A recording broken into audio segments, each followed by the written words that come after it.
Hello everyone, कैसे हैं आप सभी लोग। मैं हूं विवेक फ्रॉम फिनटेक्स प्रो, जहां पर हम बात करते हैं फाइनेंस एंड टैक्सेशन की। आज के सेशन में हम डिस्कस करने वाले हैं सीबीआईसी ने रिसेंटली एक इंस्ट्रक्शन इशू की है related to special drive for fake GST registration. Now आज की वीडियो इंपॉर्टेंट होने वाली है टैक्स पेयर के लिए भी, टैक्स प्रोफेशनल के लिए भी, स्पेशली जीएसटी डिपार्टमेंट के जो ऑफिसर्स हैं, फील्ड ऑफिसर्स हैं, इंस्पेक्टर्स हैं, उनके लिए भी आज की वीडियो बहुत इंपॉर्टेंट होने वाली है। विदाउट एनी फर्दर डू चलिए स्क्रीन पर चलते हैं, समझते हैं इंस्ट्रक्शंस में क्या क्या बातें कही हुई है। So guys we are on the screen now. This is the instruction जो कि भी रिसेंटली इशू की गई है सीबीआईसी पॉलिसी विंग के द्वारा, और इंस्ट्रक्शन नंबर 1/2023 या 4 मई को ये इशू की गई। इंस्ट्रक्शन तो आपको समझाऊंगा, साथ के साथ मैं आपको कोर्स ऑफ एक्शन भी बताने वाला हूं डिपार्टमेंट की तरफ से क्या कोर्स ऑफ एक्शन रहना चाहिए। अगर आप एक टैक्स पेयर हैं, टैक्स प्रोफेशनल है, तो आपका कोर्स ऑफ एक्शन क्या रहना चाहिए। स्पेशली अगर आप यहाँ की सब्जेक्ट लाइन पढ़ें तो गाइडलाइंस यहाँ पर दी गई है for special all India drive again fake GST registration. और इंपॉर्टेंट चीज बता देता हूँ, यहाँ पे सेंट्रल प्लस स्टेट दोनों को ही यहां पर मिलकर के काम करना है। तो आप सेंट्रल में हैं, स्टेट में हैं, उससे फर्क नहीं पड़ता, दोनों पे ही ये एप्लीकेबल होने वाली है। पॉलिसी विंग की तरफ से इंस्ट्रक्शंस इशू की गई है। रीजन क्या है? रीजन बहुत सिंपल है। अभी जो है मीटिंग की गई, कोऑर्डिनेट मीटिंग हुई है बिटवीन स्टेट एंड सेंट्रल, जहां पर यह पाया गया कि काफी सारे फेक रजिस्ट्रेशन जो है वो सामने आए हैं, जिसकी वजह से, और उनका रीजन क्या होता है, इनपुट टैक्स क्रेडिट को गलत तरीके से ट्रांसफर करना, यही काम होता है एक फेक जीएसटी फर्म का। यहां पर काफी बार ऐसा भी देखा गया है कि जो एक्चुअल टैक्स पेयर है, जिसका पैन कार्ड वहां पर अटैच है, जिसका आधार वहां पर अटैच है, उसको पता ही नहीं है उसके नाम से बिजनेस चल रहे हैं, उसके नाम से फर्म्स हैं, और उन फेक फर्म की हेल्प से इनपुट टैक्स क्रेडिट को ट्रांसफर किया जाता है। So main objective is this कि वो जो रेवेन्यू का लॉस हो रहा है, उस लॉस को रोकने के लिए इन फेक फर्म्स को रोकना बहुत जरूरी है। जैसा कि आपको पता होगा, रजिस्ट्रेशन पे रिस्ट्रिक्शन, काफी सारी कंडीशंस लगा दी गई हैं। अगर आप आज की डेट में रजिस्ट्रेशन करवाने जाते हैं एज अ टैक्स पेयर, तो काफी ज्यादा दिक्कतों का सामना करना पड़ता है। और उसका one of the main reason यही है कि डिपार्टमेंट या गवर्नमेंट चाहती है कि इतने इजीली किसी को भी रजिस्ट्रेशन ना दिया जाए, सारी डॉक्यूमेंट्स, सारी डिटेल्स को पहले एक बार वेरीफाई किया जाए, तब रजिस्ट्रेशन दिया जाए। तो यहाँ पे मीटिंग में देखा गया कि काफी बार लोग क्या करते हैं, जो फ्रॉडलेंट एक्टिविटीज कर रहे हैं लोग, वो फेक अग्रीमेंट बनवा देते हैं, फेक इलेक्ट्रिसिटी बिल यहाँ पर प्रोवाइड कर देते हैं, तो जिसकी वजह से गलत रजिस्ट्रेशन भी जो है काफी बार मिल जाता है। इन सारे ये पूरा इंस्ट्रक्शन आपको मैं टेलीग्राम ग्रुप पे शेयर कर दूंगा, नीचे डिस्क्रिप्शन में लिंक मिल जाएगा, पढ़ लीजिएगा। जो इंपॉर्टेंट पॉइंट है वो सारे मैं आपके साथ डिस्कस करने वाला हूं। नाउ यहां से पढ़िएगा ध्यान से। Accordingly the following guidelines are issue for such concerted actions on fake dealer, fake biller in a mission mode पे ये काम करने वाला है। स्पेशल ड्राइव हमारी जो है वो चलने वाली है। पीरियड ऑफ स्पेशल ड्राइव कब से कब तक चलेगी, नोट कर लीजिए, 16 मई से लेकर 15 जुलाई तक अभी बोला है, और ये और एक्सटेंड भी हो सकती है। तो अप्रोक्स आप ले सकते हो 2 मंथ की ये जो है पूरी स्पेशल ड्राइव है, जो यहाँ पर टैक्स पेयर को भी काफ़ी दिक्कतों का सामना करना पड़ सकता है, और ऑफिसर्स जो हैं उनको भी काफ़ी मेहनत यहाँ पर करनी पड़ेगी। तो सबसे पहले क्या होगा, आइडेंटिफिकेशन ऑफ फ्रॉडलेंट जीएसटी सबसे पहले यहां पर आइडेंटिफाई किया जाएगा। अब ये आइडेंटिफाई कैसे किया जाएगा? So GST will identify such fraudulent GST for state and central authority. GST will share the detail of such identified suspicious GST jurisdiction wise with the concerned state या central tax administration through DGARM in case of central tax authorities for initiating verification drive and conducting necessary action subsequently. So DGARM के through जो है central officers को ये identify करके दिया जाएगा GST की तरफ से, जो suspicious based on data analytics and risk parameter के बेसिस पर एक नंबर ऑफ लिस्ट आपको दे दी जाएगी सेंट्रल ऑफिसर्स को डीजीआरएम के थ्रू। नाउ सर सेंट्रल को दे दी जाएगी तो स्टेट को कैसे दी जाएगी? इनके बीच में कोऑर्डिनेशन के लिए एक नोडल ऑफिसर भी डिसाइड होगा, जो कि अभी थोड़ी देर में आपको मैं बताऊंगा। सेंट्रल को जो है डीजीआरएम के थ्रू दी जाएगी, और सेंट्रल जो है वो वेरीफाई करके सेंट्रल टेक के जो ऑफिसर्स है उसको उनको वेरीफाई वहां पर करना पड़ेगा। बिसाइड फील्ड फॉर्मेशन में also supplement this list by data analytics at their own and by using various availability analytics tools like BIFA, ADVIT अभी रिसेंटली हमारा लॉन्च हुआ था, NIC prime, e-way analytics etcetera, as well as through human intelligence. तो यहाँ पर सारे tools की, ये जो टूल्स आपके पास अवेलेबल हैं एनालिटिक्स के, इसकी हेल्प से ये जो प्रॉपर ऑफिसर है वो भी यहाँ पर एनालाइज करके जो है ये काम कर सकता है। Aadhaar based and other local learning and the experience gain through edge per pass detection and modus operandi alert. GST में separately provide a note to the field formation regarding the tool availability in BIFA which may be used during this drive. तो इस drive के अंदर देखिए GSTN भी आपकी help करेगा, इसके अलावा जो ऑफिसर का पास एक्सपीरियंस है, जो उसका ह्यूमन इंटेलिजेंस है, साथ ही में जो डेटा एनालिटिक्स उसके पास अवेलेबल है, उसकी हेल्प लेकर के भी वो एक लिस्ट प्रिपेयर कर सकता है, आइडेंटिफाई कर सकता है GSTN नंबर जो कि लगता है उनको कि फ्रॉड हो सकते हैं। उसके बाद में इंफॉर्मेशन शेयरिंग मैकेनिज्म, जैसे मैंने आपको बताया कि सेंट्रल के पास DGARM है, तो वो स्टेट के साथ कैसे उसको शेयर किया जाए, उसके लिए यहां पर हमको जो है बताया गया है। तो successful implementation of the special drive would require close coordination among the state tax administration and between state and central tax administration. For this purpose, a nodal officer shall be appointed. This is the important point जो मैं आपको बता रहा था। एक nodal officer जो है वो अपॉइंट किया जाएगा immediately by each of the zonal CGST and the state to ensure seamless flow of data and for coordination within the GSTN, DGARM and other tax administration. तो सेंट्रल के जो officers हैं उनको तो DGARM से information मिल जाएगी, data analytics मिल जाएगा ना, उनका जो नोडल ऑफिसर है उसको कम्युनिकेट करना है स्टेट के नोडल ऑफिसर से, state nodal officer state tax administration जो है उसको कम्युनिकेट करेगा। एंड इस तरीके से coordination between state and central tax officers के बीच में यहाँ पर बनाया जाएगा और इंफॉर्मेशन और डेटा को एक्सचेंज किया जाएगा। The name, designation, phone number, mobile number and email ID of such nodal officer appointed by CGSTN must be shared by the concerned tax authorities with CGST Central Council Secretariat within the 3 days of issuance of this letter.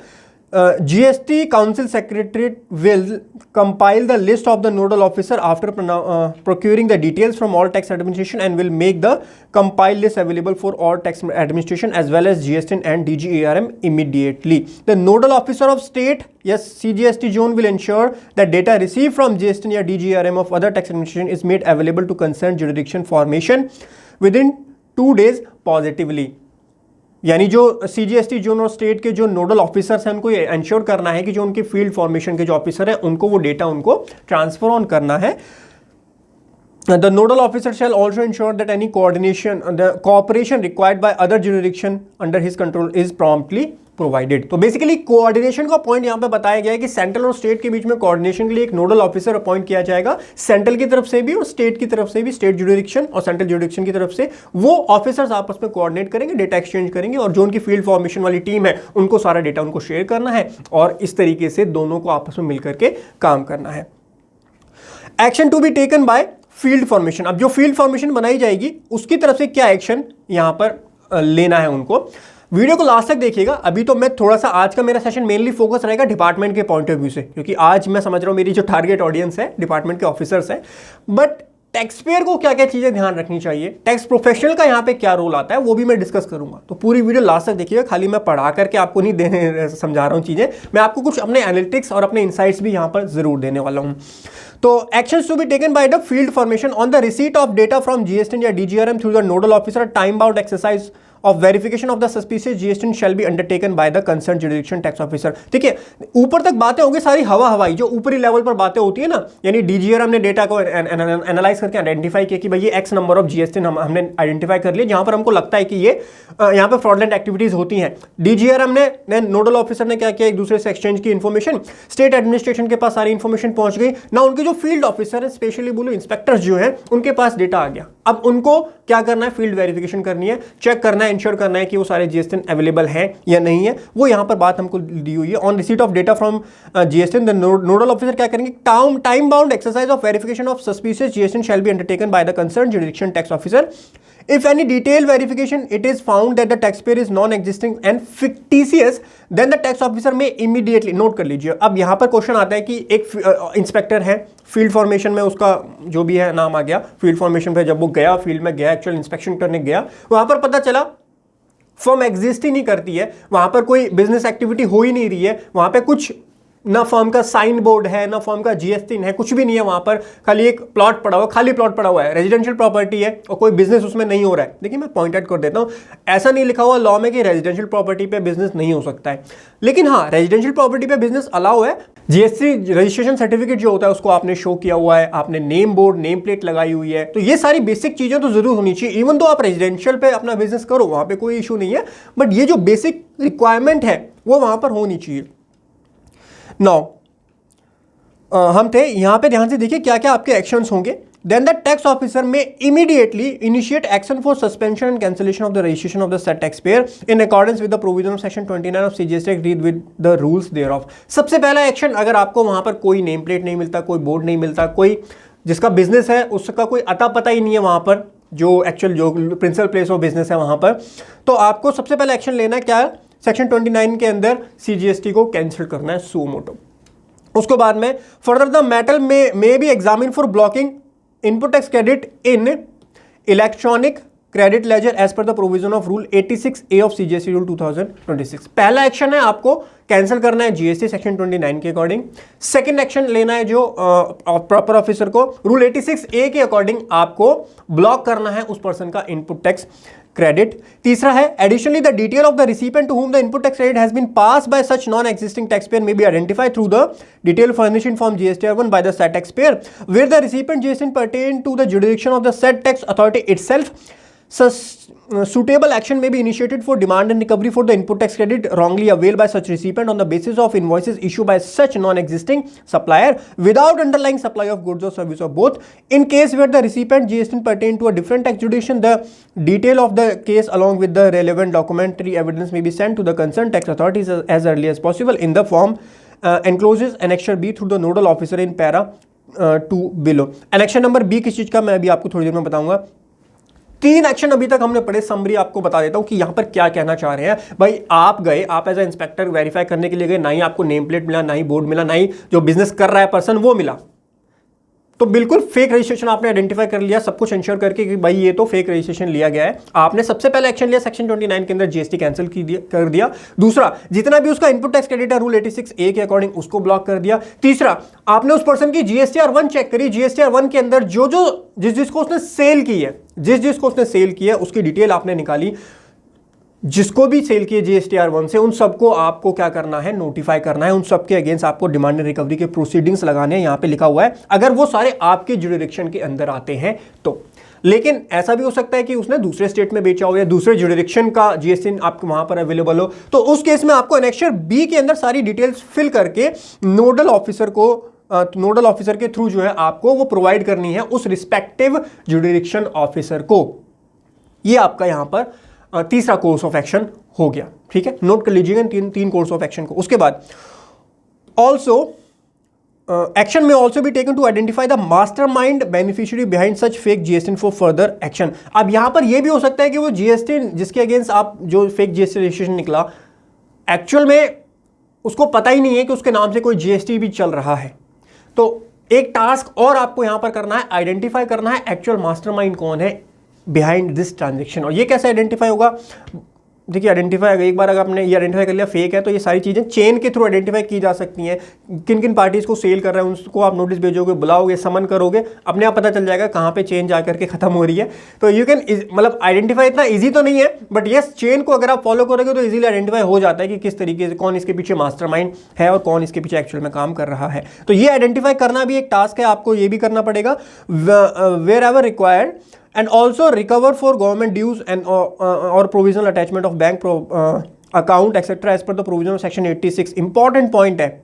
चौथा task section 83 का compliance आपको करना है। Section 83 के according जो भी person उस पूरी ट्रांजेक्शन्स के पीछे, उन फेक चेन ट्रांजेक्शन्स के पीछे जो भी पर्सन इन्वॉल्व है उसके अगेंस्ट आपको प्रोसीडिंग्स डालनी है सेक्शन 83 के according. Section 83 of CGST act के अकॉर्डिंग आपको वहां पर प्रोसीडिंग स्टार्ट करनी है उस पर्सन के against. Further, during the investigation verification, if any linked suspicious GST is detected, similar action may be taken initiated in respect of same। अब देखिए होता क्या है ना, जब फेक ट्रांजेक्शन्स होती हैं, जो ये चेन चलती है, तो ऐसा नहीं है कि एक ही फेक फॉर्म होगी, बेसिकली चेन होती है फर्म्स की जो कि फेक फर्म्स होती हैं, तो उसके थ्रू ये पूरा इनपुट टैक्स क्रेडिट जो है वो ट्रांसफर ऑन किया जाता है। तो आपको अगर कोई दूसरी फॉर्म भी ऐसी लगती है कि भाई जिसको ITC दिया जा रहा है, जिसको ITC ट्रांसफर किया जा रहा है, वो फॉर्म भी यहाँ पर फेक फॉर्म है, तो उसके अगेंस्ट भी आप सिमिलर नेचर का एक्शन जो है वो ले सकते हैं। इंपॉर्टेंट पॉइंट है, इसको नोट कर लीजिएगा। मैंने आपको 4 टोटल एक्शन बता दिए जो एक्शन आपको यहां पर लेने पड़ेंगे। पहला एक्शन जो है वो सेक्शन 29 के अंदर GST सबसे पहले तो कैंसिल कर दो। दूसरा एक्शन रूल 86A के अकॉर्डिंग ब्लॉक कर दो इनपुट टैक्स क्रेडिट। तीसरा एक्शन आपको डिमांड एंड रिकवरी इनिशिएट करनी है, जिसको ट्रांसफर किया गया ITC GSTR1 चेक करोगे आप, उसका जो फेक GST रजिस्ट्रेशन है उससे जिसको ट्रांसफर किया गया उसके against demand and recovery raise करोगे। चौथा आपको आइडेंटिफाई करना है एक्चुअल मास्टरमाइंड कौन है और उसके अगेंस्ट सेक्शन 83 के अकॉर्डिंग जो है आपको यहां पर इनिशिएट करनी है प्रोसीडिंग्स। तो 4 course of action, important course of action से नोट कर लीजिएगा। उसके बाद बारी आती है feedback and reporting mechanism. Feedback किस तरीके से होगा इसका और रिपोर्टिंग मैकेनिज्म किस तरीके से काम करेगा। An action taken report will be provided by each of the state as well as CGST zone to GST council secretariat on weekly basis पर। अब ये जो काम आपको किया जा रहा है वीकली बेसिस पर आपको रिपोर्टिंग भी करनी पड़ेगी। वीकली बेसिस पर आपको सेंट्रल सेक्रेटरीट को, सेंट्रल GST काउंसिल सेक्रेटरीट को रिपोर्टिंग भी करनी पड़ेगी on the first working day after completion of the week in the form enclose in annexure 1। Annexure 1 अभी आपको थोड़ी देर में बताऊंगा। एक हमने एनेक्चर बी पढ़ा, एनेक्चर बी को समझेंगे, और एक है हमारा annexure A. If any novel modus operandi is detected during the verification investigation, the same may also be indicated in the said action taken report. On conclusion of drive, GSTN-wise feedback on the result of verification of the shared suspicious GSTN will be provided by the field formation to GSTN DGRM as per the format enclosed in annexure number C के अंदर। उसके बाद national coordination committee एक बनाई जाएगी। ये committee basically national coordination committee headed by the member of GST CBIC and including principal chief commissioner Delhi, उसके बाद Bhopal CGST zone, chief commissioner of state of Gujarat, West Bengal and Telangana shall monitor the progress of this special drive. National coordination committee will meet periodically. तो basically ये coordination committee क्या करेगी, एक दूसरे के बीच में कोऑर्डिनेशन करने का काम करेगी और ये इसको पूरे को लीड करेगी, इस पूरी स्पेशल ड्राइव को। उसके बाद में नॉर्मल पॉइंट है, कोई डिफिकल्टी आती है तो इस नंबर पे आप जो है ईमेल भी कर सकते हैं। नाउ एनेक्शर्स को भी एक बार समझ लेते हैं। एनेक्शर समझना भी बहुत जरूरी है। एनेक्शर नंबर ए अभी हमने ऊपर पढ़ा था, एनेक्शर ए यहाँ पर देना है। दिस इज द एनेक्शर ए। मैंने आपको भी बताया था कि रिपोर्टिंग मैकेनिज्म जो किया जाएगा, वीकली ये टास्क आपको करना है। 15 मई से टास्क स्टार्ट हो रहा है। नेक्स्ट वीक के फर्स्ट डे जो है, यानी मंडे आप ले सकते हो, तो उस डे को आपको जो है रिपोर्ट करना है एनेक्शर ए के थ्रू। किसको रिपोर्ट करेंगे आप? GST काउंसिल सेक्रेटरीट को रिपोर्ट करना है, state as well as CGST zone को। तो इसमें क्या आपको रिपोर्टिंग करनी है, इसको भी ध्यान से देख लीजिए। नेम ऑफ स्टेट या GST जोन आपका यहां पर आ जाएगा। वीक एंडिंग, वीक आपका किस डेट को एंड हुआ है वो वीक यहां पर आ जाएगा। अमाउंट जो है वो आपको यहां पर लैक्स में लिखना है। Number of GSTN shared by GSTN या DGRM के थ्रू कितने नंबर यहाँ पर शेयर किए गए आपको वो यहाँ मेंशन करना है। Number of GSTN identified locally, आपने कितने आइडेंटिफाई किए, आपने अपनी इंटेलिजेंस से, आपके पास जो डेटा है उससे भी आपने कुछ GSTN नंबर आइडेंटिफाई किए हो, ऐसा हो सकता है, वो आप यहाँ पर मेंशन करेंगे। टोटल नंबर ऑफ GSTN कितना होगा, 2 + 3, इन दोनों को आप ऐड कर देंगे तो टोटल नंबर ऑफ GST आपके आगे जितने भी जो भी नंबर्स आपके आ रहे हैं वो आप यहाँ पर मेंशन करेंगे। नंबर ऑफ GSTN फॉर हुम वेरिफिकेशन कंडक्टेड, इसमें से कितने GSTN के ऊपर आपने वेरिफिकेशन कंडक्ट की। मान लीजिए यहाँ पर आपके लेट्स सपोज DGRM ने आपको 20 GSTN नंबर दिए, उसके बाद नंबर ऑफ GSTN आपने आइडेंटिफाई जो कि 10 आइडेंटिफाई के लिए, टोटल 30 GSTN आपके आ गए। इसमें से कितनी वेरिफिकेशन आपने जो है कंडक्ट किया, आपने 20 वेरिफिकेशन यहाँ पर जो है वो कंडक्ट कर दी है। Number of non existing GSTN found, अब इन 20 में से कितने ऐसे GSTN हैं जो कि नॉन एग्जिस्टिंग फाउंड हुए। तो मान लीजिए आपको 5 ऐसे GSTN मिले जिनका कुछ डिटेल ही अवेलेबल नहीं है, ना ही प्रिंसिपल प्लेस ऑफ बिजनेस पे कोई पर्सन वहाँ पर था अवेलेबल, कोई नेम प्लेट नहीं था, कोई बोर्ड नहीं था, वो आपने आइडेंटिफाई किए। उसमें से कितने आपने GSTN सस्पेंड कर दिए। तो 5 में से अब ऑब्वियसली ये 5 तो आपको यहाँ पर सस्पेंड करने हैं, ये 5 आप सस्पेंड करेंगे। नंबर ऑफ GSTN कैंसिल कितने किए गए, ये 5 GSTN आप कैंसिल भी कर देंगे। उसके बाद ITC block under rule 86A के अंदर यहाँ पे आपको लैक्स में टोटल नंबर ऑफ GSTN कितना GSTN का आपने ITC पूरा का पूरा ब्लॉक किया, तो ये 5 है। एटलीस्ट इन 5 का तो आप ब्लॉक करोगे ही करोगे जो आइडेंटिफाई हो गया, क्योंकि ये तो हमको बताया हुआ है SOP के अंदर। बेसिकली ये SOP नहीं है, ये इंस्ट्रक्शंस हमको दी गई हैं, बट इसके अंदर SOP आपकी डिफाइन है। टोटल अमाउंट ऑफ ITC ये आपको लैक्स में डालना है, कितना ITC आपने टोटल ब्लॉक किया। टोटल इन 5 के रिस्पेक्ट में, 5 का आपने किया होगा तो 5 का कितना ITC आपने ब्लॉक किया। सो लैक्स में लिखना है, तो 90 लाख का फॉर एग्जाम्पल के लिए मैं यहाँ पर डाल रहा हूँ। Number of GSTN where provisional attachment made under section 83 के अंदर आपने कितनी प्रोविजनल अटैचमेंट के नोटिसेस इशू किए, तो कितने GSTN के अगेंस्ट आपने इशू किए वो यहाँ पर आप नंबर डाल सकते हैं, जो भी नंबर, अब यहाँ में कोई नंबर नहीं डाल रहा। Total amount of evasion of tax ITC directed, कितना टैक्स या ITC जो है यहाँ पर इन्वॉल्व है फेक का, तो 90 है, बल्कि ज़्यादा भी हो सकता है, उसमें कोई डाउट नहीं है। Total amount recover from GSTN in the jurisdiction, कितना अमाउंट वहाँ पे रिकवर हो गया वो आप यहाँ पे लिखेंगे। 10, 20, 50 जो भी अमाउंट है वो आप यहाँ पर मेंशन करेंगे। Number of recipient of such non existing GSTN to whom credit has been passed on, within jurisdiction कितने थे और आउटसाइड जुडिशन कितने थे। अब ये 5 है, इन 5 में से इन पांचों ने अपनी GSTR1 फाइल की होगी, उस GSTR1 के अंदर हो सकता है एक के में 10 हो, दूसरे के में 20 हो, तो उस सबका टोटल ये देखो, ये सब टोटल इसकी वर्किंग आप ना एक्सेल में सेपरेटली कर लो, वो ज़्यादा बेटर है। ये तो आपको एक समरी रिपोर्ट यहाँ पर देनी है खाली। तो उसमें से आपके जुडिक्शन में कितने थे, मान लीजिए टोटल जो GSTR1 कितने सप्लाई निकल के आए वो आए 100 सप्लाई निकल के आए, जिसमें से आपकी जुडिक्शन में 20 पढ़ते हैं एंड 80 दूसरी जुडिक्शन में पढ़ते हैं। 20 आप यहाँ लिखिए और 80 जुडिक्शन हमारा आउटसाइड जुडिक्शन पढ़ते हैं। Number of recipient GST located outside jurisdiction on detail of which have been shared with the coordinate. तो ये 80 की डिटेल्स आपको एनेक्सर बी के अंदर भी मैं बताऊंगा, एनेक्सर बी को भी डिटेल में समझेंगे। आज की वीडियो लग रहा है डिपार्टमेंट के लिए पूरी की पूरी हो रही है, रुक जाओ, टैक्स पेयर को भी बताने वाला हूँ क्या क्या चीज़ें ध्यान रखनी है। तो जो 80 GST है, ये GST आपको आगे शेयर करना है एनेक्सर बी के अंदर, ये डिटेल्स आपको शेयर करनी पड़ेगी 80 GST की। कोई अदर रिमार्क्स है वो आप यहाँ पर मेंशन कर सकते हैं। उसके बाद बारी आती है एनेक्सर बी की। अच्छा, ये कुछ नोट्स हैं। The report is to be given for action up to week, that is for the period from starting of the drive up to the end of the week for which report is being sent. A separate note may be enclosed in respect of special modus operandi notice during the week. अगर आपने कोई special modus operandi की है तो उसको आप यहाँ पर रिमार्क्स में भी मेंशन कर सकते हैं।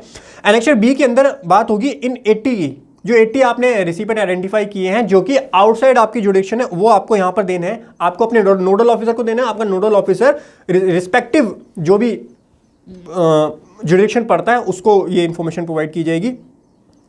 तो intimation about detail of the recipient of non existing supply detected during the special drive against fake registration, tax administration of non existing supplier. Non existing supplier का टैक्स एडमिनिस्ट्रेशन क्या है वो हमको यहाँ पर लिखना है, उसका ये है। टैक्स एडमिनिस्ट्रेशन ऑफ रिसिपेंट का क्या है वो आपको यहाँ पर लिखना पड़ेगा। अब यहाँ पर देखो, ये हो सकता है कि मल्टीपल जुडिक्शन यहाँ पर निकल करके आ जाए।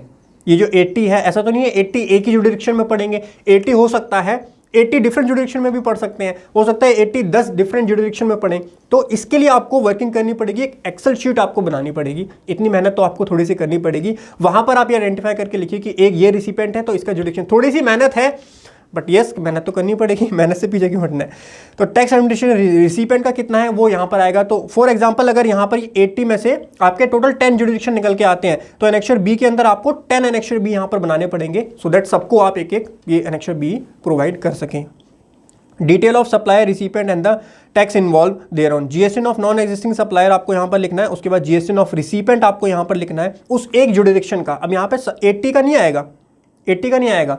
अब 10 जुडिक्शन है, 10 में से जब आप किसी एक स्पेसिफिक जुडिक्शन का बनाएंगे, जैसे फॉर एग्जांपल वार्ड ले लेता हूँ मैं, 69 का आप बना रहे हैं, तो वार्ड 69 के जितने भी रिसिपेंट है वो रिसिपेंट आप इस वाले एनेक्सर बी के अंदर डालेंगे, उनका नेम और एड्रेस यहाँ पर मेंशन करेंगे, अमाउंट ऑफ ITC कितना इन्वॉल्व है वो आप यहाँ पर करेंगे, टोटल यहाँ पर आ जाएगा। और डिटेल एनक्लोज कर देंगे, जो भी आपकी रिपोर्ट है, कोई भी डॉक्यूमेंट है वो भी आप इसके साथ अटैच कर देंगे, जो भी आपने फिजिकल वेरिफिकेशन करा, फोटोज क्लिक करिए, जो भी आपके पास रेलेवेंट डॉक्यूमेंट वो आप इसके साथ अटैच करके अपने नोडल ऑफिसर को देंगे। नोडल ऑफिसर वहाँ पर जो भी उस रिस्पेक्टिव ये वाला जो वार्ड 69 का जुडिक्शन ऑफिसर है उसको प्रोवाइड यहाँ पर कर देगा, एंड देन उसको फिर ये चीज़ चेक करनी पड़ेगी। एनेक्सर सी जो है ये GST wise feedback regarding the outcome of the action of the suspicious GST। यहाँ पर ये आपको ये फीडबैक का फॉर्म है कि आपको जैसे 50 आए, कितने आए थे टोटल आपके पास, टोटल 30 आपने किए, तो 30 में से आपको पूरा फीडबैक देना पड़ेगा। ये रहा serial number, GST, legal name क्या है ट्रेड नेम का, tax involve estimated by DGST tax administration, was the lead corrected. ये फीडबैक फॉर्म है एक तरीके से। तो आपको जो लीड दी गई DGRM के थ्रू दी गई है, तो आपको ये वाला डालना पड़ेगा। DGRM के थ्रू आपको जो दिए गए थे ना, ये 20 दिए गए थे 20, तो यहाँ पे आपको 20 के रिगार्डिंग ये वो फीडबैक यहाँ पर देना है। टैक्स इन्वॉल्व कितना था DGRM ने जो आपको दिया, वहाँ पर मान लीजिए 50 लाख का टैक्स इन्वॉल्व था और आपको 20 GST यहाँ पर दिए गए। लीगल नेम यहाँ पे आपको अलग अलग लिखने पड़ेंगे, GST सबके हैं, यहाँ पे सेपरेटली डालने पड़ेंगे आपको GST। उसके बाद में उनका लीगल नेम डालना है, टैक्स कितना इन्वॉल्व था वो, फिर आपको बताना है कि क्या वो लीड करेक्ट थी या नहीं थी। मतलब आपने जो फील्ड वेरिफिकेशन में गए, आपको वहाँ पर टैक्स पेयर मिल गया, आपने उसका KYC कर लिया, चीज़ें सारी चेक कर ली, तो अगर सब कुछ ठीक है तो कोई दिक्कत नहीं है। तो यहाँ पर आपको लीड में क्या लिखना है, नो, लीड करेक्ट नहीं थी। अगर लीड करेक्ट थी तो आपको लिखना है yes. If lead not corrected तो आपको रीज़न देना है, यहाँ पर रीज़न चूज़ करना पड़ेगा अगर लीड करेक्ट नहीं है। रीज़न यहाँ पर क्या है आपके, ए है डेटा इनकरेक्ट दिया है, दूसरा डेटा करेक्ट है but tax pair have reasonable explanation. देखो ऐसा भी तो हो सकता है कि कुछ रीजनेबल एक्सप्लेनेशन हो, उसके बाद ही तो आप एक्शन लोगे। ऐसा थोड़ी जाती सीधा धप्पा सीधा कैंसिल सब कुछ कर दोगे। अगर टैक्स पेयर वहाँ मिल जाता है, जस्टिफिकेशन आपको दे देता है, तो यहाँ पर आपको पॉइंट बी मेंशन करना है, data corrected but tax payer had compliant before enforcement action. आपने बोला कि भाई आपके अगेंस्ट एक्शन लेंगे, ये करेंगे वो करेंगे, उसने उससे पहले ही सारा आईटीसी रिवर्स कर दिया, पूरे टैक्स के अमाउंट की पेमेंट कर दी, तो ये चीज़ आप मेंशन कर सकते हो। Case already investigated before the enforcement action, अगर ऑलरेडी उसके ऊपर जो है नोटिस इशू किए जा चुके हैं तो वो आप यहाँ पर डी पॉइंट यहाँ पर मेंशन कर देंगे। एक्शन ऑन जीएसटी रजिस्ट्रेशन में आपने क्या लिया, आपने सस्पेंड किया, कैंसिल किया, नो एक्शन, वो आपको यहाँ मेंशन करना है। डिटेक्टेड अमाउंट कितना है वो आप यहाँ लिखेंगे, रिकवरी मेड टिल डेट कितनी आपने की वो लिखेंगे, और रिमार्क कोई देना चाहते हो वो यहाँ पर आप दे सकते हैं। ये फीडबैक फॉर्म है जो कि जीएसटी को दिया जाएगा। तो ये 3 एनेक्शर्स थे बेसिकली जो डिपार्टमेंट के लिए ये हेल्पफुल रहेंगे। मैंने सारी चीज़ें आपको एक्सप्लेन की, एनेक्शर्स भी एक्सप्लेन किए, पूरी मोडस ऑपरेंडी आपको मैंने बताई कि स्पेशल ड्राइव की क्या रहेगी। वीडियो थोड़ी सी डिटेल हो गई होगी नेवरदलेस, बट आशा करता हूं आपको समझ में आया होगा। अब समझ लेते हैं छोटा सा पॉइंट टैक्स पेयर के बिहाफ पर। टैक्स पेयर के बिहाफ पर क्या क्या गलतियां होती हैं और टैक्स पेयर या टैक्स प्रोफेशनल को कौन कौन सी चीजें ध्यान रखनी चाहिए। सबसे इंपॉर्टेंट पॉइंट जो कि मैंने भी अपनी प्रैक्टिस में नोटिस किया है कि टैक्स पेयर एक तो जो जीएसटी रजिस्ट्रेशन नंबर होता है उसको शो नहीं करते हैं अपने शॉप के बाहर, अपने ऑफिस के बाहर, या जो भी उनका प्रिंसिपल प्लेस ऑफ सप्लाई है उसके बाहर उनको शो करना होता है अपना जीएसटी रजिस्ट्रेशन नंबर। दूसरी चीज नेम प्लेट हो गया या नेम बोर्ड हो गया, वो मिसिंग होता है बहुत सारे बिजनेसेस के अंदर। तो जरूर अपने क्लाइंट्स को एडवाइस कीजिए कि वो जो नेम प्लेट है, एटलीस्ट नेम प्लेट में क्या क्या चीज़ें होनी चाहिए, जीएसटी नंबर होना चाहिए, ट्रेड नेम होना चाहिए, साथ में जो principal place of supply address है वो कंप्लीट एड्रेस, आपका जीएसटी में जो एड्रेस है वो एड्रेस आपका उस नेम प्लेट में होना चाहिए। तो ये 2 डॉक्यूमेंट जो है, 2 चीज़ें जो है वो मैंडेटरी हैं, ज़रूरी हैं, ध्यान रखिए, इनका कंप्लायंस आपको करना पड़ेगा। अच्छा, एक चीज़ और होती है, बहुत सारे बिजनेस रेंट पे ऑपरेट करते हैं, अपना वो बिजनेस चेंज करते हैं, नया वेयर हाउस ओपन करते हैं, नई शॉप ओपन करते हैं, उसको जीएसटी में ऐड नहीं करवाते। ऐसा मत कीजिएगा। हो सकता है आपने एक जगह पे काम कर रहे हो, आपने जगह चेंज कर दी हो, आपके जीएसटी में पुराना एड्रेस चल रहा है, आपने कहा कोई बात नहीं पुराना चलने दो, लेकिन अगर डिपार्टमेंट वहां पे विजिट करने पहुंचेगा तो पुराने एड्रेस पे कोई मिलेगा थोड़ी, अगर आपने अपना एड्रेस चेंज कर दिया है तो। कोई भी एड्रेस आप चेंज करते हो, कोई भी एडिशनल प्लेस ऑफ सप्लाई आप ऐड करते हो, तो उसको अपने जीएसटी में कोर अमेंडमेंट फील्ड के अंदर जाकर के अमेंडमेंट जरूर कीजिए। ये practice as a tax professional आपको फॉलो करनी चाहिए और अपने क्लाइंट्स को गाइड करना चाहिए। अगर आप एक टैक्स पेयर हैं तो इन चीज़ों का ध्यान आपको जरूर रखना चाहिए, सो दैट अगर स्पेशल ड्राइव होती भी है, अगर आप एक जेन्युइन टैक्स पेयर है तो कोई दिक्कत वाली बात नहीं है। और फेक रजिस्ट्रेशन तो वैसे भी जो है बिल्कुल बंद होने चाहिए। चलिए, आशा करता हूं गाइस आपको सारी चीजें समझ में आई होंगी। वीडियो अगर पसंद आई हो वीडियो जरूर लाइक कर दीजिए। जाते जाते आपको बता देता हूं हमारे practical course in GST, ITR and TDS के बारे में। अगर आप जीएसटी, इनकम टैक्स, टीडीएस को डिटेल में एंड प्रैक्टिकल मेथड में सीखना चाहते हो तो हमारा एक कोर्स है, practical course in GST, ITR and TDS. वैसे नाम के लिए प्रैक्टिकल, इसमें हम थ्योरी भी डिस्कस करते हैं, प्रैक्टिकल भी डिस्कस करते हैं, दोनों चीज़ें बहुत ही डिटेल में हम कवर करते हैं।